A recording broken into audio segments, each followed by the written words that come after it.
તો જય માતાજી મિત્રો, હું છું સુનિલ ઠાકોરજી અને અમારા સાવનભાઈ ગવડાવતા મોકલથી શિવરી દગાય અને હાર જાદીને યાદ કરતા સુનિલ ઠાકોરજીને ગાવું ત્યારે હો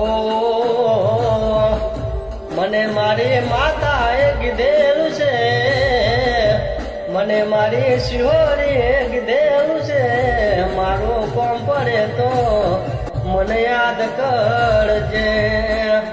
મને મારી હાર જાદીએ કીધેલું છે, મને મારી દગાઈએ કીધેલું છે, મારું કોમ પડે તો મને યાદ કરજે. આ ભલું ફાડીને ઉતરી આવું, દુનિયાને તારા પગમાં ઝુકાવું. મને મારી દૈતાને કીધેલું છે, મને મારી માતાએ કીધેલું છે, મારું કોમ પડે તો મને યાદ કરજે.